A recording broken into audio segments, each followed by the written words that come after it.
Los mitos del fin del mundo.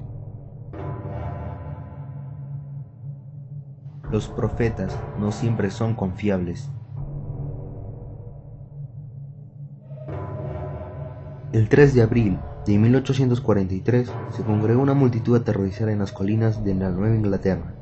Cierto William Miller, antiguo librepensador convertido en ferviente creyente, había anunciado el fin del mundo para aquel preciso día. La masa apretujada esperaba temblorosa el momento en que los ángeles del Señor descendieran del cielo para llevarse a los presentes a la gloria. Pero nada sucedió. Pese a no haber juicio final para nadie, ni uno solo de los espectadores perdió la fe en el hombre que había anunciado sin éxito el arribo de los importantes emisarios celestiales. Pensaron que cualquiera puede equivocarse.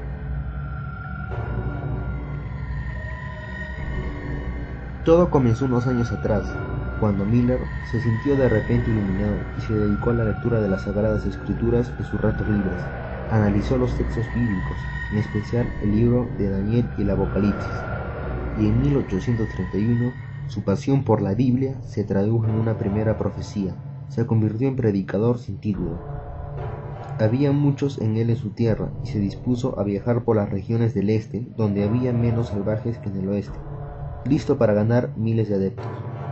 Sus pavorosas predicciones causaron asombro y temor entre los seguidores, puesto que consideraron que en 1833, con una fortuna lluvia de estrellas y la aparición de extraños en torno al Sol, culminaría la serie de fenómenos. Al año siguiente, con la llegada del cometa Halley, era suficiente para estremecer a las mentes más firmes.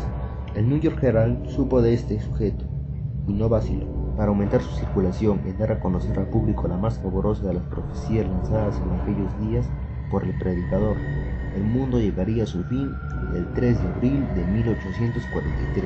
Algunos fanáticos mataron a sus familiares para que no sufrieran con el cataclismo y se quitaron la vida después. Estaban seguros de que las puertas del cielo se les abriría a ellos antes que a quienes cometieron el error de mostrarse escépticos. Y como nada sucediera ese 3 de abril, el reverendo Miller trasladó la fecha fatídica al 7 de julio.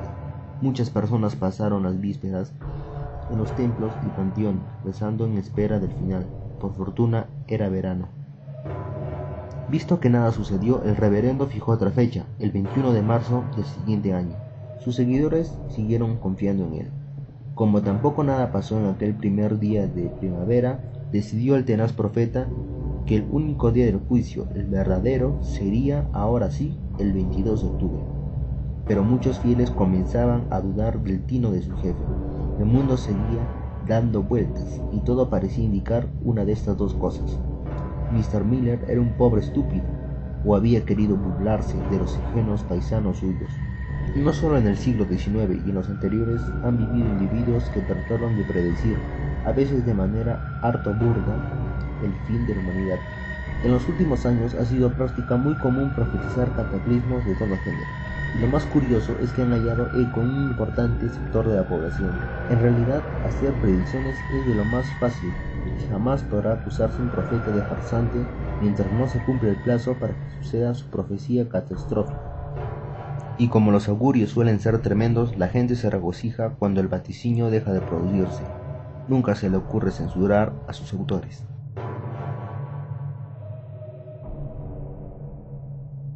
En Estados Unidos se ha puesto de moda en los últimos tiempos lanzar predicciones catastróficas que nunca dan en el blanco.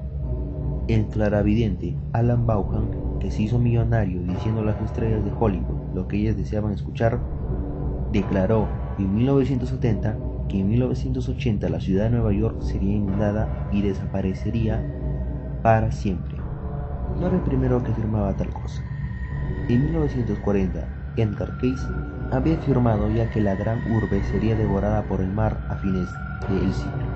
Falló también cierto profeta de nombre Martin Chisholm al afirmar que en 1969 Nueva York se hundiría definitivamente en 1980. Este mismo individuo añadió que el fin del mundo tendría lugar el 18 de agosto de 1999, fecha exacta.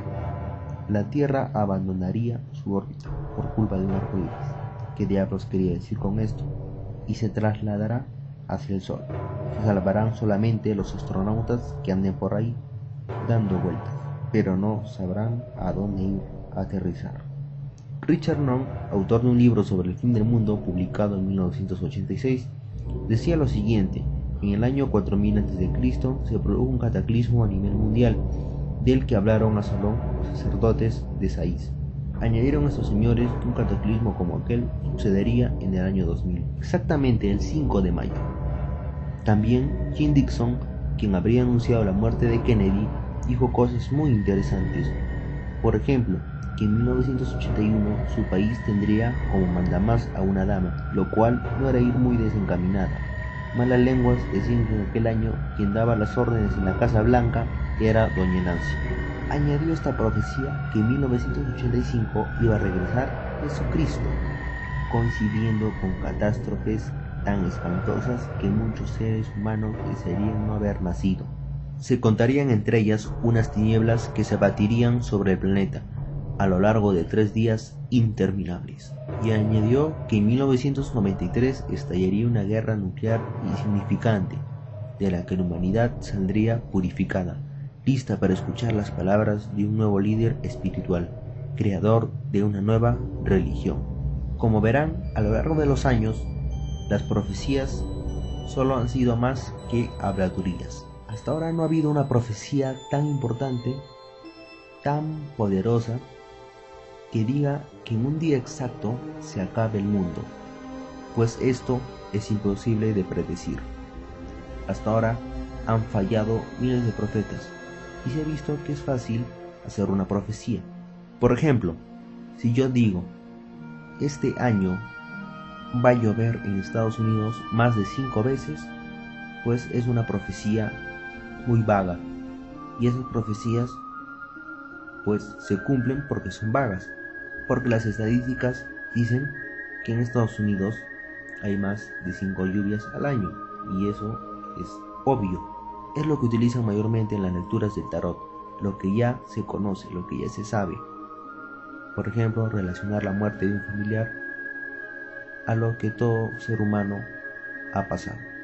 Un ejemplo de una profecía más grande, quizás ahora podría decir: este año va a haber un terremoto fuertísimo. Y claro, algunos lo van a creer porque cada año se registra temblores, terremotos. Pero una profecía exacta sería: tal día, a tal hora, o a tal fecha, tal día, en tal mes, en tal año, se acabaría el mundo, o habría esto, ¿no? Entonces vimos que las profecías son vagas y solo son habladurías. Nadie hasta ahora ha hecho una profecía grande, exacta y que se cumpla, y poderosa. Por ejemplo, el fin del mundo, que sea una profecía de un terremoto, etc.